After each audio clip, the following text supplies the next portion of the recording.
नमस्कार मित्रों, मैं हूं राकेश अचल। चक्षुदर्शी के आज के इस विशेष प्रोग्राम में आपका बहुत बहुत स्वागत है। आज की इस प्रोग्राम पर मैं आगे बढ़ूं इससे पहले निवेदन कर लेता हूं कि आप इस वीडियो को अगर पसंद करते हैं तो इसे लाइक कीजिए, अपने मित्रों में इसे शेयर कीजिए और मित्रों को इसको सब्सक्राइब करने के लिए भी अनुरोध कीजिए, मेरी तरफ से अनुरोध कीजिए। खैर, ये तो चलता रहता है। आज की सबसे बड़ी और सबसे सुर्ख खबर अगर आप देखें तो वो दिल्ली का आम चुनाव नहीं है, इंडिया गठबंधन में बिखराव नहीं है, भूकंप नहीं है, महाकुंभ नहीं है। आज की सबसे बड़ी खबर अगर कोई है तो वो एक पॉडकास्ट है, निखिल कामत के साथ हुआ है। वो उसके को फाउंडर हैं, एक जेथोरा कंपनी शायद है कोई, मैं नाम भूल रहा हूँ उसका।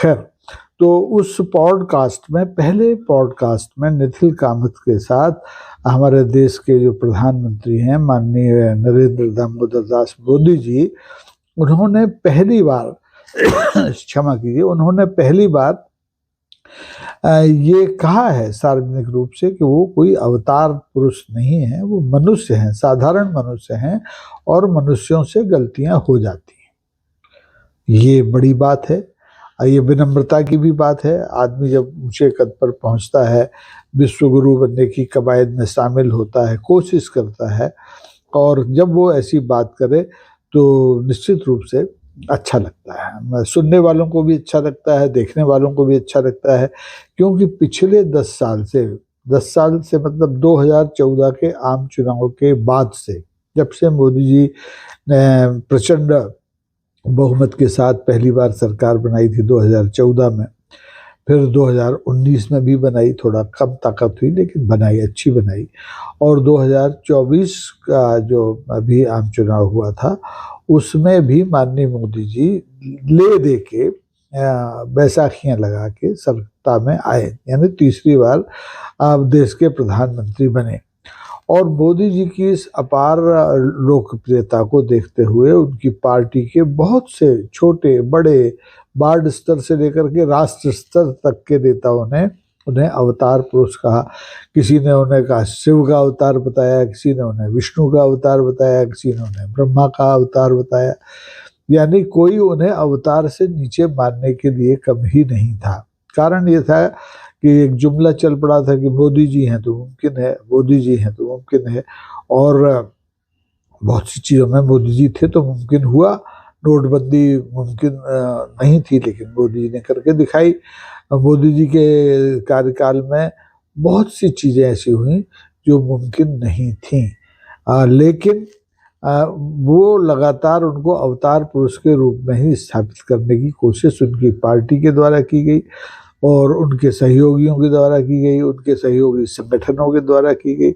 यहाँ तक कि इस समय मोदी जी की सरकार को बैसाखी लगाने वाले जेडीयू के हमारे जो सुप्रीमो हैं नीतीश बाबू भी मोदी जी के चरण चुम्बन करने लगे, क्योंकि अवतार पुरुष माना, उन्होंने भी माना। लेकिन अब मोदी जी ने इसका खंडन कर दिया है, और मुझे लगता है कि मोदी जी ने ये प्रकट करने के लिए सही समय का चुनाव किया कि वो अवतार पुरुष नहीं है, साधारण मनुष्य हैं, उनसे गलतियां होती हैं, हो सकती हैं और हुई हैं। बहुत सी गलतियां हुई हैं मोदी जी से। सबसे बड़ी गलती तो तीसरे कार्यकाल की ये हुई कि वो मणिपुर नहीं गए। मणिपुर जलता रहा, जल जल के धुआं हो गया, आग बुझी, कभी फिर झुलसी पनपी, लेकिन मोदी जी मणिपुर नहीं गए, तो ये उनकी सबसे बड़ी गलती थी। दूसरी मोदी जी की बड़ी गलती ये थी कि उन्होंने इस देश को हिंदू राष्ट्र बनाने की कोशिश की, कसम खाई और उस दिशा में लगातार आगे बढ़े, और उस आगे बढ़ने की कोशिश में उन्होंने देश को नफरत की आग में झोंक दिया। वो माननीय हमारे मोदी जी जो हैं देश के दूसरे प्रधानमंत्रियों की तरह उतने लोकप्रिय जितने हुए थे उससे ज़्यादा अलोकप्रिय हो गए, और इसके लिए वो खुद जिम्मेदार हैं। अब जिम्मेदार इसलिए हैं कि वो अगर अवतार होते तो शायद ऐसा नहीं होता। वो मनुष्य थे और मनुष्य से गलतियां होती हैं। मनुष्य से गलतियां हुई, उन्होंने अल्पसंख्यकों को लेकर के बहुत सी बातें कही, अब उनको मैं दोहराना नहीं चाहता क्योंकि मोदी जी के संज्ञान में वो हैं। उन्होंने महिलाओं को लेकर बहुत सी बातें की, किसी को विदेशी जर्सी गाय कहा, किसी को 5 करोड़ की बारबाला कहा, और उनकी पार्टी के लोग भी हैं और जो किसी की गालों की जो तुलना है वो कालका जी में अब नई जो सड़कें बनेंगी उनसे करना चाहते हैं। तो ये गलतियां मोदी जी की हैं, मोदी जी की पार्टी की हैं, मोदी जी के सहयोगियों की हैं, और इन्हें मोदी जी ने बड़े विनम्रता के साथ स्वीकार कर दिया है। तो अब ये देखना है कि ये मोदी जी की जो स्वीकारोक्ति है इसको दिल्ली की जनता स्वीकार करती है कि नहीं, क्योंकि दिल्ली में फरवरी में विधानसभा के चुनाव होने हैं और विधानसभा के चुनावों से ठीक पहले ये पॉडकास्ट आया निश्चित कामत साहब के साथ मोदी जी का। मेरे को तो जलन होती है नीतीश कामत साहब से। मैं पिछले 45 साल से पत्रकारिता में हूँ, कई प्रधानमंत्रियों से मेरी बातचीत भी हो चुकी है, उनके साक्षात्कार का अवसर भी मुझे मिला है, सीधे प्रश्न करने का, लेकिन कामत साहब की तरह मौका मुझे पॉडकास्ट करने का नहीं मिला क्योंकि मोदी जी प्रेस से मिलते ही बहुत कम है। पिछले 10.5 साल में उन्होंने शायद ही प्रेस के साथ कोई सीधी बात की हो। ऐसी विशिष्ट बातें होती रहती हैं, वो कभी कभी चैनलों पर आते रहते हैं और लोग उनसे पूछते हैं कि आप काट के खाते हो क्या, आप चूस के खाते हो, और कामत जी ने भी उनसे बहुत कुछ उगलवा तो नहीं पाया। यहाँ भी मोदी जी ने अपने मन की बात की, और मन की बात करने में मोदी जी दक्ष हैं। या उनके 100 से ज़्यादा एपिसोड दूरदर्शन से, आकाशवाणी से और तमाम जितने भी चैनल हैं मोदी मीडिया के, उनसे आप सुनते ही रहते हैं।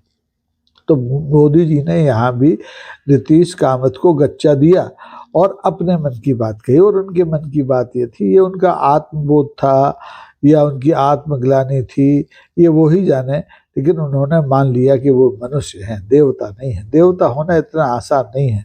आप 2002 में गुजरात को में दंगे करा के देवता नहीं हो सकते, है ना। आप नफरत फैला के देवता नहीं हो सकते। आप किसी अडानी अंबानी को अपने कंधों पर बैठा के देवता नहीं हो सकते। देवता होने के लिए आपको दरिद्र नारायण के साथ खड़ा होना पड़ता है, और दरिद्र नारायण की कोई जाति नहीं होती। वो हिंदू नहीं होते, वो मुसलमान नहीं होते, वो हर जाति में होते हैं। लेकिन आपने दरिद्र नारायण को भी क्या किया ये आप जानते हैं।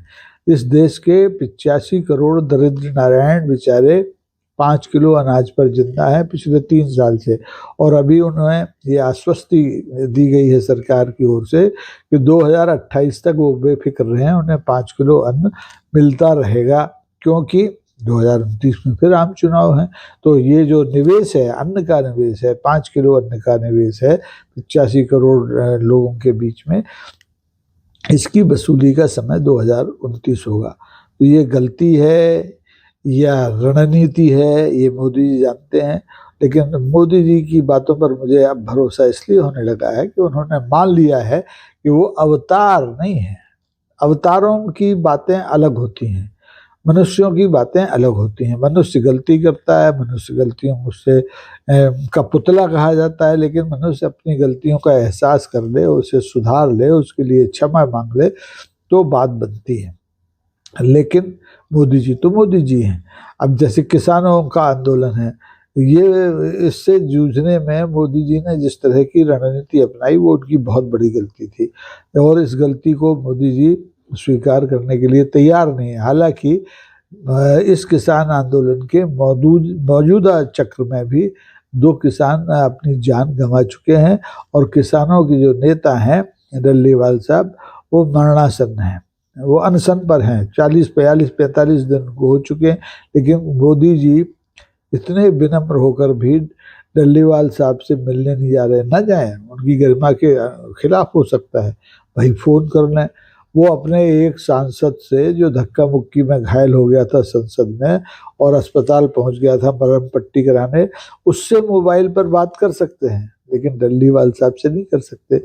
ऐसा मनुष्य तो कर सकता है, अवतार नहीं करते। तो मोदी जी की स्वीकारोक्ति में अंतर विरोध भी झलकता है कि उनका व्यवहार कभी कभी अवतारों जैसा होता है, लेकिन वो कहते हैं कि वो तो मनुष्य हैं।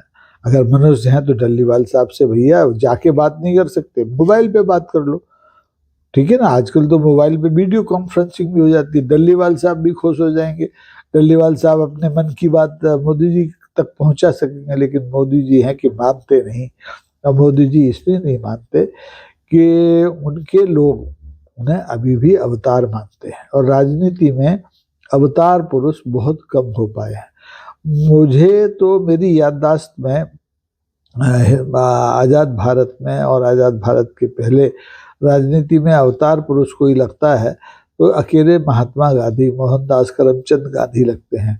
मैं नेहरू को भी अवतार नहीं मानता, मैं इंदिरा गांधी को भी अवतार नहीं मानता, हालांकि उनको भाजपा के ही हमारे संस्थापक थे, पूर्व प्रधानमंत्री अटल बिहारी वाजपेयी दुर्गा कहते थे। हालांकि उन्होंने इसका खंडन कर दिया था कि उन्होंने कभी ऐसा कहा नहीं।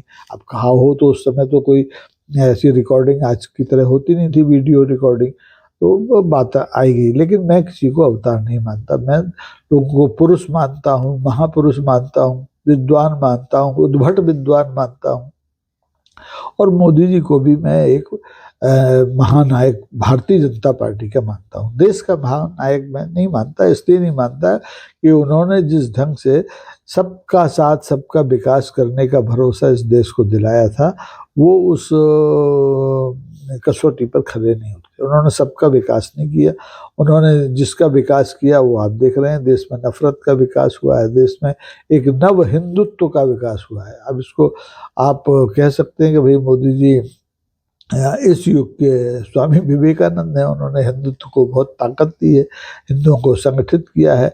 उनके चेले चाटों ने, साथियों ने हिंदुत्व को मजबूत करने के लिए, उनकी सरकारों ने बड़े बड़े कॉरिडोर्स बनवा दिए, उज्जैन से लेके, काशी से लेके, और बिहार में वैद्यनाथ जी तक कॉरिडोरों की लाइन लगी है। अस्पताल स्कूल भले ही बंद हो गए हैं, लेकिन मंदिरों और इन दूसरे जो सेवालयों के लिए मोदी जी और मोदी जी के डबल इंजन की सरकारों के पास पैसे की कोई कमी नहीं है। खैर, मैं रास्ते से भटकना नहीं चाहता, मैं इस बात की तायद करना चाहता हूँ, मोदी जी की खुले दिल से प्रशंसा करना चाहता हूँ कि उन्होंने ये मान लिया कि वो मनुष्य हैं, अवतार नहीं है, और उनकी इस स्वीकारोक्ति के लिए उनका अभिनंदन किया जाना चाहिए। अब ये बात अलग है, लोग कहेंगे अरे साहब मुंह में राम बगल में छुरी। मोदी जी होना तो अवतार ही चाहते हैं, लेकिन कहते हैं कि मनुष्य हैं। तो देखिए, इन कहावतों को आप भी बलाए ताक रख दीजिए। मोदी जी ने जो कुछ कहा है उस पर ध्यान दीजिए। मोदी जी को अवतार मानना बंद कर दीजिए, उन्हें मनुष्य ही बने रहने देना चाहिए, और उन्हें देवत्व की ओर भी ले जाने के लिए धक्का बुक्की नहीं करना चाहिए, क्योंकि उन्होंने पिछले 10 साल 6 महीने में इस देश की जिस तरह से सेवा की है, उससे वो देवताओं की श्रेणी में शामिल होने की स्थिति में या पात्रता में उत्तीर्ण नहीं होते हैं। मेरी दृष्टि से, आपकी दृष्टि से हो सकते हैं, क्योंकि मोदी जी सबसे अलग हैं। नेहरू से अलग हैं, शास्त्री से अलग हैं, इंदिरा गांधी से अलग हैं, अटल बिहारी वाजपेयी से अलग हैं, लाल कृष्ण आडवाणी से अलग हैं, डॉक्टर मोहन भागवत से अलग हैं। उनकी भागवत अलग चलती है, मोदी जी की भागवत अलग चलती है। और अब ये जो कामत साहब के साथ पॉडकास्ट आया है, सुनिए, अभी तो ट्रेलर आया है, पूरा सुनेंगे तो आप गदगद हो जाएंगे। और हो सकता है कि आप अभी अपनी धारणा बदल लें कि मोदी जी झूठ मूठ में अपने को मनुष्य बता रहे हैं, वो तो अवतार ही हैं। अगर मोदी जी नहीं होते तो हमारा जो रुपया है, जो डॉक्टर मनमोहन सिंह अब स्वर्गीय हो गए हैं, उनके समय में तेजी से गिर रहा था, उससे देश की प्रतिष्ठा गिर रही थी, उसकी क्या स्थिति है इसका आकलन आप कर सकते हैं। यह मनुष्य ही है जो रुपये को की बढ़त और गिरत को के लिए जिम्मेदार होता है, देवता इसके लिए जिम्मेदार नहीं है, और होते मोदी जी भी इसके लिए जिम्मेदार नहीं, मोदी जी की सरकार भी इसके लिए जिम्मेदार नहीं है, मोदी जी की वित्त मंत्री भी इसके लिए जिम्मेदार नहीं है। तो बात वहीं आके अटकती है कि मोदी जी देवता नहीं, मनुष्य हैं। इसलिए उनकी तमाम अनंत गलतियों को देश का मतदाता भूल जाए, दिल्ली का मतदाता भूल जाए, और दिल्ली में एक बार भारतीय जनता पार्टी की सत्ता बनवा दे। बेचारे मोदी जी और उनकी पार्टी और आरएसएस पिछले 10 साल से दिल्ली जीतने के लिए कोशिश कर रही है, लेकिन अरविंद केजरीवाल जैसे छोटे मोदी उनको दिल्ली में घुसने नहीं दे रहे हैं।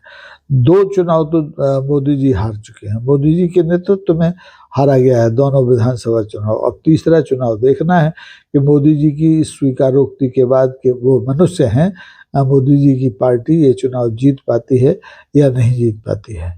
तो एक बार मैं पुनः मोदी जी के मनुष्य होने पर उन्हें, उनकी पार्टी को बहुत बहुत बधाई देता हूँ। और जो हमारे कामत साहब हैं उनसे ईर्ष्या करते हुए उन्हें भी बधाई देता हूँ कि उन्होंने मोदी जी को घेरा और उनके मन की बात जो औपचारिक रूप से अभी तक लोग सुनते थे उससे इतर जाके कुछ कहलवाया। अब ये प्रायोजित है या स्वाभाविक है ये तय करना दर्शकों के ऊपर मैं छोड़ता हूँ। और दर्शक जब भी इस पॉडकास्ट को पूरा सुने तो ज़रूर मुझे बताएं। और मैं भी मनुष्य हूँ, अगर मैंने कुछ गलत कह दिया होगा तो मैं उसके लिए माफ़ी मांग लूँगा। आज के लिए इतना ही, बहुत बहुत धन्यवाद। फिर से वही अपील जाते जाते, लाइक कीजिए, शेयर कीजिए, सब्सक्राइब कीजिए। ये कहना पड़ता है क्योंकि ये एक रिवायत है। नमस्कार।